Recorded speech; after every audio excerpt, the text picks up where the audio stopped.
Halos maglilimang buwan na mula nang umalis si Audrey at iniwan ako.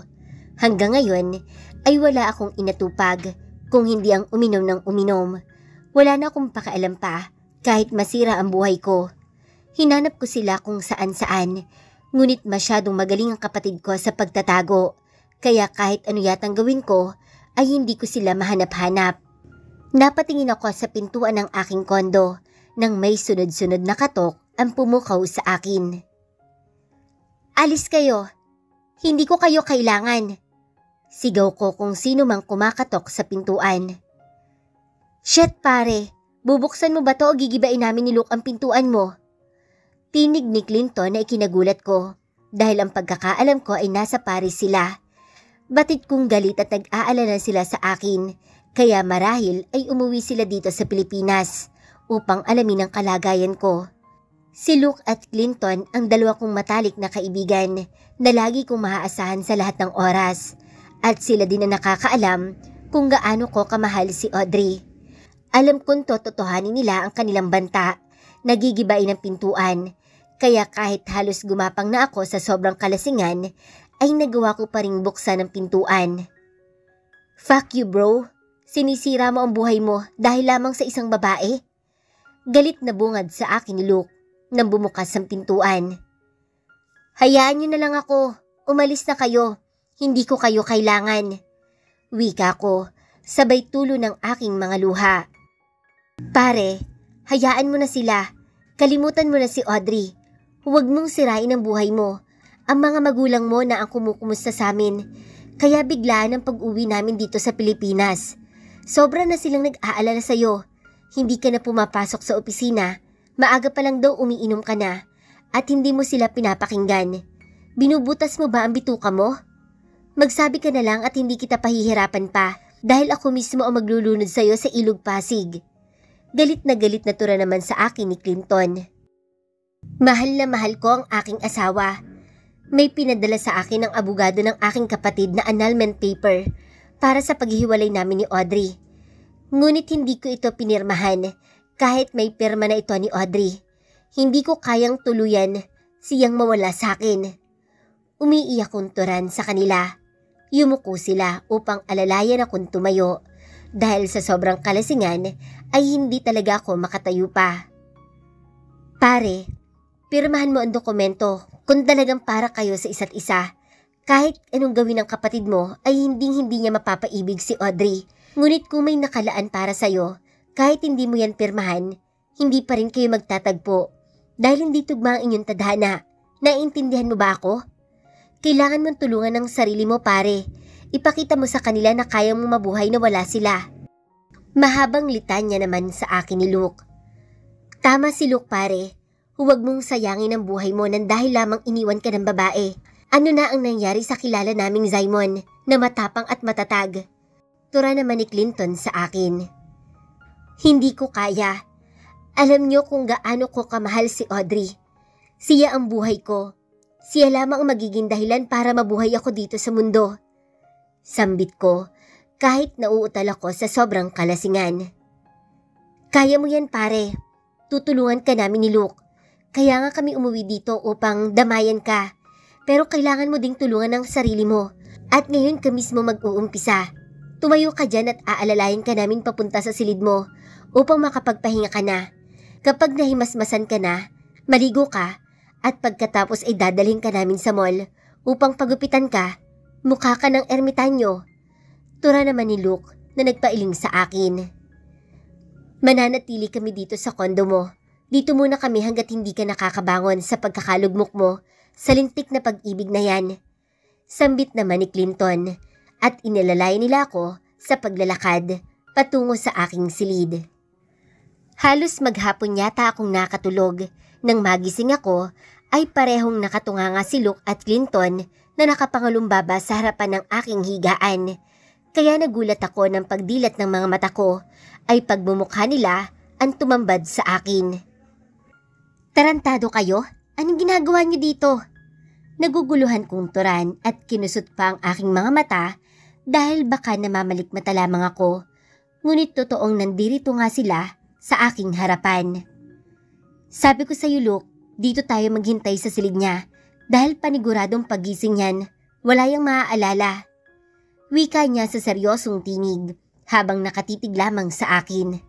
Maaalala, ano bang pinagsasasabi ng dalawang gagong to? Tama ka nga, wala pa ring pagbabago yung gagong yan. Tugon naman ni Luke sa kanya. Tingnan mo at mukhang tanga na nakatitig lang sa atin. Seryoso pa ring ani ni Luke habang pinagmamasdan lamang ako. Sa tingin mo ba pare, iniisip niya na nanaginip lang siya? Nakita mo ba kanina na kinusot-kusot niya pa ang kanyang mga mata? Sambit naman ni Clinton, kaya sa inis ko ay kinuha ko ang aking unan at ibinato sa mukha nila. Mga gago kayo? Sagutin niyo nga ako. Anong ginagawa niyo dito sa Pilipinas? Bakit kayo nandito sa loob ng kondo ko? Sino ang nagpapasok sa inyo dito?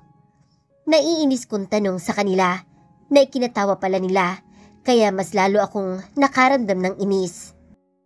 Alam mo bang iyak ng iyak ang mami mo nang tinawagan kami?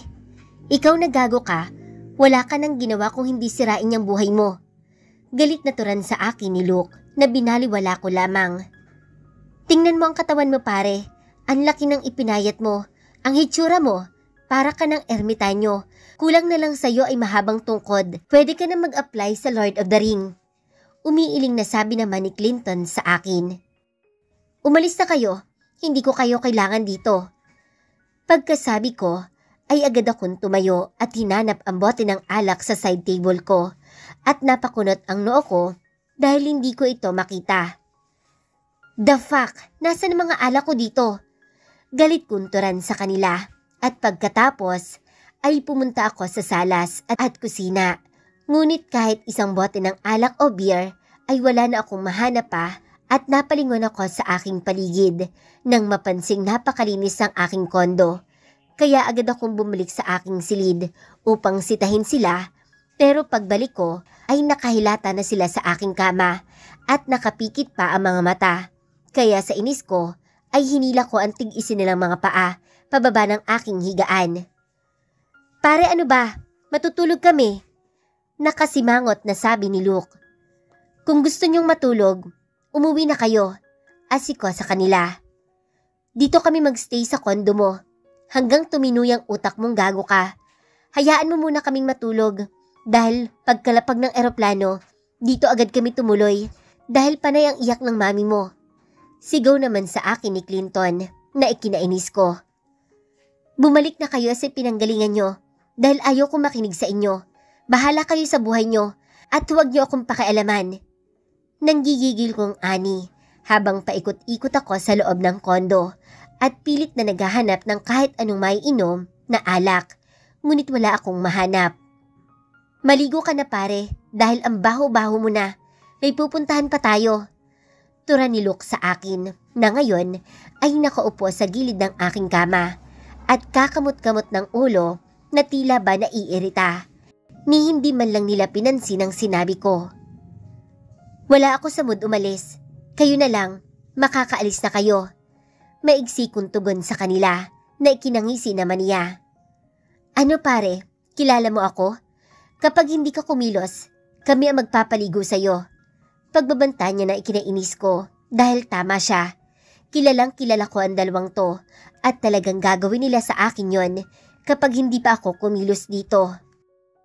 Ano, maliligo ka ba o kailangan kami pa ang magpaligo sa'yo? Ani naman ni Clinton, kaya napamura ako ng malakas sa kanila. Fuck you guys! Galit kong ani, sabay pasok ko sa loob ng aking banyo at malakas na halakak nila ang huli kong narinig bago ko isinarado ng malakas ang pintuan ng banyo. Naupo ako sa inyodoro ko na may takip at pagkatapos ay muli na naman akong lumuha. Audrey, asawa ko, nasan ka na ba? Nakikiusap ako sa'yo, magbalik ka na. Bulong ko habang tumutulo ang aking mga luha.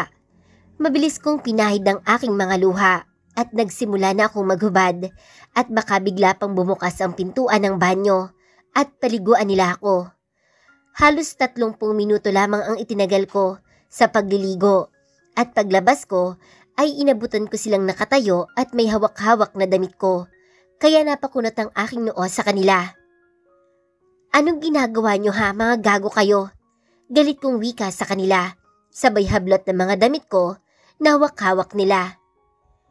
Ipinili ka namin ng damit na masusuot mo. Nakangising tura ni Luke, kaya agad na nagsalubong ang aking mga kilay sa sobrang inis na aking nararamdaman. Magsilabas na nga kayo, mga gago kayo. Hindi ako bata para ipili niyo ng mga damit na susuotin ko. Labas! Asar na asar kong sigaw sa kanila na ikinatawa nila at agad ding lumabas ang aking silid habang malakas na humahalakhak. Shit! Bakit ba kasi sila nandirito? Bakit kailangan silang tawagan ng aking mga magulang samantalang okay lang naman ako at kaya ko ang sarili ko? Bilisan mo dyan at marami pa tayong pupuntahan. Sigaw ni Luke habang isinasarado ang pintuan ng aking silid. Pagkalabas nila ay napaupo ako sa gilid ng aking kama. Nasa po ang aking dalawang kamay ng aking mukha. Audrey, bulong ko sa hangin at agad na tumulo ang aking mga luha na agad ko din namang pinunasan. Nasaan ka na ba, Audrey? Nakikiusap ako sa'yo. Magbalik ka na. Mahal na mahal kita. Muli ay bulong ko at pagkatapos ay tumayo na ako at kumuha ng damit na isusuot ko. Napatingin ako sa loob ng aking silid at napangiti nang pagmasdan ko ang mga larawan namin ni Audrey na inilagay ko sa dingding at sa bedside table ko. Larawan ito ng aming kasal at ang ilan ay panakaw na kuha ko sa kanya kapag nasa mansyon siya at noong nagsasama pa kami. Naalala ko nang mahuli ako noon ni Luke na panakaw kong kinukuhanan ng larawan si Audrey habang nagwawalis ito sa hardin. Kaya noon pa lamang ay alam na ng mga kaibigan ko kung gaano ko kamahal si Audrey. Napakaganda niya at sa tuwing nakikita ko siya ay buong-buo na ang araw ko. Gustong-gusto kong sabihin sa kanya noon ang nararamdaman ko ng isang araw ay bigla na lamang akong kinausap ng aking kapatid at aminin niya sa akin na mahal niya si Audrey na ikaguguho ng mundo niya kapag nawala sa kanya ang babaeng itinitibok ng kanyang puso. Kaya mula noon, iniwasan ko na si Audrey. Kahit ako na ang nasasaktan, huwag lamang ang aking kapatid. Ginawa ko ang lahat upang makaiwas sa kanya. Kahit pa ang manggamit ako ng ibang babae, huwag lamang masaktan ang aking kapatid. Bakit ngayon ay nagawa akong saktan ni Samuel? Kahit alam na niya kung gaano ko kamahal ang asawa ko. Hinimas ko ang magandang mukha ng larawan ni Audrey. Mahal na mahal kita, Audrey. Mula noon hanggang ngayon, mahal na mahal kita. Sana naipadama ko sa'yo at naipakita ang tunay kong niloloob sa'yo noon. Ngunit huli na ang lahat. Masyado na kitang nasaktan at batid kong masaya ka ngayon sa piling ng aking kapatid. Tama nga sila. Kailangan na kitang kalimutan, Audrey. Para na rin sa aking ikakatahimik at ikakaligaya mo sa piling ng aking kapatid. Napakalaki kong gago na pinakawalan ko ang isang tulad mo. Dinala ko ng aking mga kaibigan sa gym na pag-aari ni Luke at magkasalubong ang kilay ko dahil pinipilit niya akong pumasok sa loob samantalang wala naman akong interes. Kung gusto niyang mag-gym ay siya na lamang at wag niya akong idamay pa. Ano bang gagawin ko dito? Naiinis kong turan kay Luke habang masama ko siyang tinititigan. Magbabalik gym tayo. Tamang-tama yan. 2 linggo kang hindi inom kaya kailangang ibalik ang angas ng katawan mo. Malaki ang pinayat mo dahil sa katangahan mo. Pangiinis niya sa akin kaya lalong nagsalubong ang aking mga kilay habang nakatingin lamang ako sa kanya ng masama. Wala ako sa mood. Kung gusto mo, ikaw na lang. Tugon ko at tatalikod na lamang sana ako nang makasalubong ko naman si Clinton na nakangisi sa akin, kaya napakunot ang aking noo. Anong iningisi-ngisi mo dyan? Napipikon-kuntura naman sa kanya. Hindi ka aalis. Kapag hindi ka pumasok dyan, wawasakin kong sports car mo. Huwag mo akong susubukan pare. Wika niyang iwinawagayway pa ang baseball bat na hawak-hawak, kaya pagkasabi niya ay agad akong pumihit paharap naman kay Luke at nagsimulang lumakad papasok ng kanyang gym habang walang tigil ako nagmumura. This is fucking annoying. Asik ko sa kanila at pumasok na ako sa loob ng building. Ibalik mo ang dating Simon at mananahimik na kaming muli sa Paris. Luke said, kaya tumingin ako sa kanya ng matalim na nakatawa lamang ito. Ang malaking gym na ito sa kamay nilaan ay pagmamay-ari ni Luke. Dito kami madalas magbanding kapag walang masyadong trabaho sa aming mga negosyo noon. Naging masaya naman ang buong araw namin ng aking mga kaibigan at aaminin ko nang dahil sa kanila ay unti-unti kong nakakalimutan ang ginawang pag-iwan sa akin ni Audrey. Madalas ay nagpupunta kami ng private resort nila, kaya marami din kaming nakikilalang mga babaeng nakakatanggal ng libog ng aming katawan. Gusto niyo bang uminom pampaantok? Wika ni Clinton. Isang light lang ang sa akin, pampaantok. Wika ko na ikinatawa nila. Anong nakakatawa? Inis kong sabi sa kanila at pagkatapos ay padaskol kong kinuhang isang bote ng light beer. Bilis mo talagang mapikon pare. Tumatawa niya pang aasar sa akin. Lumapit si Luke kay Clinton at pagkatapos ay may ibinulong ito. Kaya't agad itong tumayo at tumapat sa Bluetooth speaker ko at binuhay ito. Pagkatapos ay ikinonekta ang kanyang phone dito. Kaya napakunot noo ako sa kanya. Ano na naman ang gagawin mo? Nagtataka kong wika sa kanya at ngumisi lamang siya sa akin. Bigla ay umalingaw-ngaw ang napakalakas na music na ikinasalubong ng kilay ko. Kaya't napatingin ako sa kanilang dalawa na kumakanta ng malakas at sinasabayan ng kantang umaalingaw-ngaw sa buong kabahayan. Halos lumabas ang kanilang tonsil sa lakas ng kanilang pagkanta. Habang ako naman ay masamang nakatitig lamang sa kanila at naiirita sa sobrang ingay ng music. Fuck you guys, tigilan nyo na nga yan. Galit kunturan, ngunit tila ba hindi nila ako naririnig at di rin nila ako tinitigilan, kaya tuloy-tuloy pa rin nilang kinakanta ang kantang Separate Ways na awitin ng Journey. Mula ay umalingaw-ngaw na naman ang kanilang malakas na boses na lalo kong ikinainis dahil pakiramdam ko ay para sa akin ang lahat ng lyrics ng kantang yon. Kaya naman, mas lalo akong nakaramdam ng pagkapikon sa kanila. Patuloy sa pagkanta, ang dalawa kong kaibigan na ngayon ay nakatayo na at umaakting pa sa harapan ko na tila ba nagpapaalamnan pa sa isa't isa. Kaya sa sobrang asar ko ay hinubad ko ang aking dalawang tsinelas at ibinato ko ito sa kanila. Kaya agad din silang naghiwalay at tumigil sa nakakairita nilang pagkanta. Pare, nag-e-enjoy na sana kami, tapos nananakit ka naman dyan? Tumatawang wika ni Luke sa akin. I'm going to bed, puro kayo mga tarantado. Naiinis kong ani at agad kong binitawan ng bote ng beer at tinungo ang aking silid habang sila naman ay ipinagpatuloy pa rin ang pagkanta at tila ba mas nilalakasan pa nila ang kanilang boses habang papalayo ako sa kanila. Pagpasok ko ng silid ay naiiling na lamang ako nang dahil sa mga kalokohan ng aking mga kaibigan. Alam ko namang ginagawa nila ang lahat para tuluyan kong makalimutan si Audrey. Hindi ko na rin naman masyadong naiisip ang aking kapatid at ang aking asawa. Binuksan ko ang aking drawer at kinuha ko ang isang itim na folder na ibinigay sa akin ng abogado ng aking kapatid at inilabas ang dokumentong nilalaman nito. Tinitigan ko ito at ang pirma ng aking asawa at agad na tumulo ang aking mga luha. Huminga ko ng malalim and put the documents back inside the black folder and put it on top of my side table at saka ako humiga sa aking kama. Tinitigan ang aking kisame na gawa sa salamin at pinakatitigan ang aking sarili. Huwag kang mag-alala, Audrey, dahil palalayain na din kita. Bigyan mo lang ako ng sapat na panahon na makapag-isip-isip at ibibigay ko sa iyo ang kalayaan na iyong hinahangad. Marahil ay ito na nga ang panahon para harapin ko naman ang sarili ko. Tapos na ako magpaubaya at tapos na rin ako magpakatanga.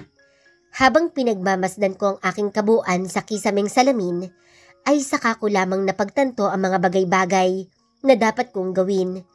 Alam kong masakit sa simula, ngunit katulad ng reflection ko sa salaming ito, muli akong ngingiti at makikipagsabayan sa agos ng buhay nang hindi na nasasaktan at umaasang may magbabalik.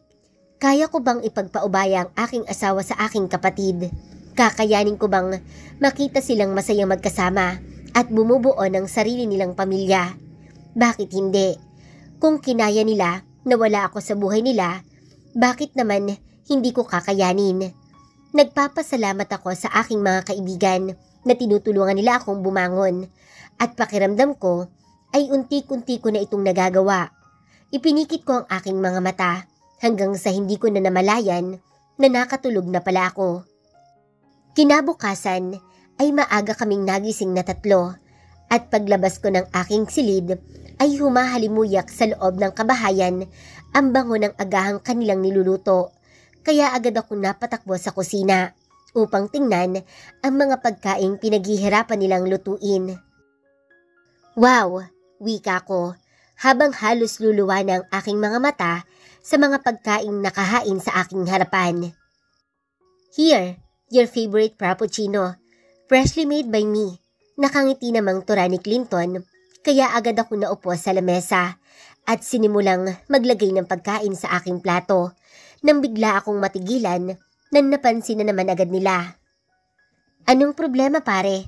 Hindi mo ba nagustuhan ang mga hinanda naming agahan? Paborito mo ang lahat ng yan, kaya iyan ang aming inihanda. Nalilitong turan sa akin ni Luke na hindi ko pinansin habang nakatitig lamang ako sa aking pinggan. Bro, are you okay? Ani naman sa akin ni Clinton, kaya't napatingin ako sa kanya at biglang nalaglag ang luha sa aking mga mata na agad kong pinunasan at pagkatapos ay tumingala ako na tila ba sa pamamagitan nito ay mapipigilan ko ang pagpatak ng masasaganang mga luha sa aking mga mata. Yeah, I'm okay. Sorry, may naalala lang ako. Sambit ko sa malungkot na tinig at pagkatapos ay napayuko naman ako. Si Audrey, naniminsan ay hindi mo kinain ng pagkaing hinanda niya? Yan ba ang nasa isip mo ngayon pare? Sambit naman ni Luke sa akin. Hindi ako kumibo at inalala ko na lamang ang mga panahon na kapag umuwi ako ng late sa gabi ay pasimple akong kumakain ng mga pagkaing niluto niya kapag hapunan. Paborito ko nga yung madalas na lutuin niya na putserong baka. Hindi ko namamalayan na napapangiti na pala ako kaya isang batok ang nagpabalik sa akin sa kasalukuyan. Pare, kani-kanina lang tumutulo yung luha mo. Ngayon naman, mukha kang tanga nangingiti-ngiti dyan. Kung nasisiraan ka na ng ulo, magsabi ka lang at dadaling ka namin ng mental institution. Mapanginis na ani naman ni Luke habang ako ay hawak-hawak ang likod ng aking ulo na kinutusan niya. Gago ka talaga kahit kailan Luke. Wika ko habang hinihimas-himas ang aking ulo. Kumain na tayo at baka gutom lang yan. Natatawang wika naman ni Clinton kaya sabay-sabay na kaming kumain ng masarap na agahang pinaghirapan nilang lutuin. Pagkatapos kong kumain ay muling nanumbalik ang mga alaala ni Audrey sa aking isipan. Mga panahong ang akala niya ay wala akong pakialam sa kanya, ngunit hindi iyon totoo dahil wala siyang alam sa mga bagay-bagay na lihim kong ginagawa.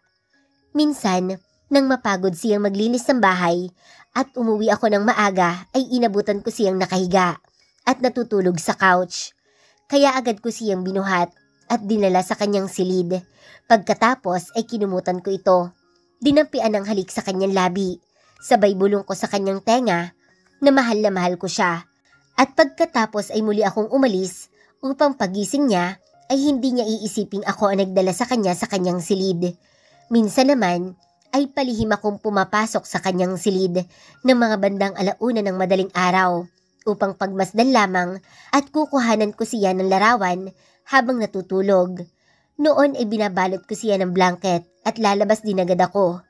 Kung minsan naman, kapag nagpapaalam siyang pupunta ng mall upang maggrocery, ay palihim ko siyang sinusundan at binabantayan upang makasiguro akong makakauwi siya ng maayos. At kapag nakauwi na siya, agad din akong bumabalik sa aking opisina na may ngiti sa aking labi na madalas ay hindi nakakaligtas sa mga mata ng aking mga empleyado. kaya nagiging tampulan ako ng tukso kahit wala naman silang alam kung bakit ako nakangiti. Kinakain ko rin ng palihim ang mga pagkaing niluluto niya sa gabi kapag natutulog na siya at tunay namang napakasarap niyang magluto. Sinasadya kong hindi kumain sa labas ng hapunan dahil sigurado naman akong may nilulutong pagkain ang aking asawa para sa akin. Mga simpleng bagay na itinatago ko sa kanya. Mahal na mahal ko si Audrey at alam kong ako ang nagkamali ng mga panahong magkasama pa kami. Kaya deserve ko ang masaktan ng ganito. Pero may galit pa rin sa aking puso na pinili niyang sumama sa aking kapatid kaysa bigyan ako ng pagkakataong magpaliwanag sa kanya. Mga bagay na nagpapakirot sa aking puso. Sa pagkakaalam ko, kung tunay kang nagmamahal at handang sumugal ay gagawin mo ang lahat para maayos ang bagay na gusto mong mabuo. Sana nung nakiusap ako sa kanya, nabigyan niya ako ng pagkakataong magpaliwanag sa kanya. Sana pinagbigyan niya ako, pero hindi. Mas pinili niyang lumayo at sumama sa aking kapatid. Kay tagal ko siyang hinanap at kung saan-saan ako nakarating, ngunit ni anino nila ay hindi ko nakita. Siguro nga ay hindi kami ang para sa isa't isa. Tulad ng sinabi ng mga kaibigan ko na kahit ano pa ang gawin ko, kung hindi kami magkapalad ay hindi pa rin kami magkakasama dahil magkaiba ang aming tadhana. A penny for your thought? Tura ni Luke, kaya napalingon ako sa kanya at napangiti ng mapakla. May lakad ba tayo? Pag-iiba ko sa aming usapan dahil ayaw kong pag-usapan ang malungkot kong nakaraan. Sapat na yung mga nararanasan ko kaya hahayaan ko namang maging masaya ang buhay ko. Sa opisina mo, tura niya na ikinasalubong ng aking mga kilay habang nakatingin sa kanya. Bakit sa opisina ko?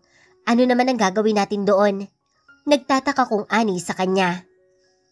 Kailangan ka na ng opisina mo, kaya doon tayo ngayon. Pagkatapos mo magtrabaho, saka tayo gagala. Tumatawa niyang wika na ikinatawa ko din. Ano ba? Bata ba ako? Natatawa kong wika sa kanya. Bata? Baka ang ibig mong sabihin ay kaya mo nang gumawa ng bata. Pang-aasar naman ni Clinton sa akin na ikinatawa ko naman ng malakas. Tarantado, matagal ko nang alam yan. Asik ko naman kay Clinton na ikinatawa niya kaya nauwi na lamang kami sa malakas na tawanan.